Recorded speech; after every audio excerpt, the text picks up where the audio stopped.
Alors moi je suis Pierre-Emmanuel, surnommé PE, puisque bon, hein, c'est simple comme raccourci, ce sont mes initiales, et je fais de l'humour en Belgique depuis, je pense, 15 ans, mais je suis drôle depuis 6 mois. Et sur le parcours, au début, j'ai commencé à faire du théâtre, puis mes profs de théâtre ont vu que j'avais pas la maturité pour commencer à faire du dramatique, et donc ils ont plus orienter mes choix vers l'humour, parce que malheureusement, il y a une vieille mentalité qui dénigre plus facilement l'humour, alors que finalement l'humour est également une émotion et une des plus difficiles à véhiculer, pardon. Et donc j'ai commencé à m'intéresser à ça, mais je crois qu'on est en 2005 ou 2006. Et donc après, j'ai commencé à faire mes premiers sketchs, et ça a été la difficulté, parce que d'abord on écoute, il y a toujours des, euh, des humoristes qui nous inspirent. Et donc, les premiers humoristes qui nous inspirent sont les premiers humoristes qu'on va vouloir, entre guillemets, imiter. Et on n'est pas forcément, en fait, vendeur du même humour. Genre, moi, un des humoristes que je préfère, c'est Raymond DeVos. Et je suis un gros client de son travail, de ses jeux de mots à lui. Parce qu'en soi, je suis pas un grand fan de jeux de mots, mais les siens, oui. Et donc, au début, j'ai essayé de faire comme Raymond DeVos, sauf que ben, je suis mauvais vendeur de jeux de mots. Puis après, j'ai essayé de me diriger vers plus du stand-up, comme des Gad Elmaleh, des Jamel Debbouze. Et l'humour d'observation, c'est pas quelque chose qui me correspond exactement, mais je m'en rapproche un peu. Puis finalement, en fait, ça a été un mix de beaucoup de choses où je crois que je me suis plus ou moins trouvé en étant un peu rustre, mais pas méchant.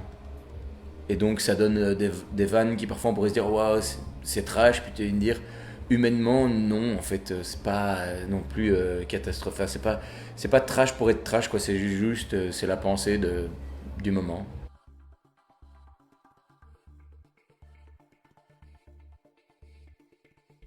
Dedans en fait j'essaie- il y a beaucoup de choses en fait, hein, et j'aime bien un peu démonter le principe de l'autodérision belge, puisqu'on se cache facilement là-dessus, enfin derrière plutôt. Il y a des fois, en fait, non, on est juste con. Euh, J'aime bien aussi mettre en avant le, le côté, en fait, complètement aberrant.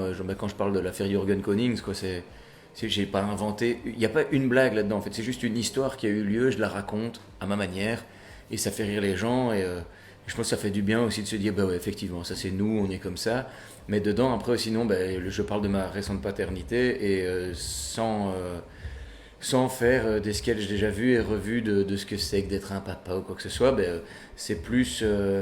Il y a plus, avec des blagues trash, défendre les enfants sur le fait que c'est les adultes qui les amènent au spectacle. Donc, quand des adultes sont un peu choqués d'entendre des propos euh, euh, en dessous de la ceinture ou un peu glauques ou trash parce qu'il y a des enfants présents dans la salle, il faut bien se rappeler qu'en fait, s'ils sont présents, c'est des adultes qui les ont amenés dans la salle. Et donc, c'est aussi défendre la liberté d'expression, mais sans jamais dire liberté d'expression, parce que je pense que c'est des mots qu'on a tellement entendus et ressassés dans tous les sens que maintenant, dès qu'on dit liberté d'expression, il y a un côté un peu anxiogène. Ou de dire, non, il y a moyen de parler justement de liberté d'expression sans faire ce que je viens de faire finalement, la citer 12 fois.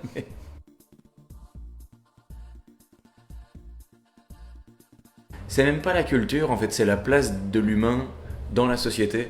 Parce que c'est quand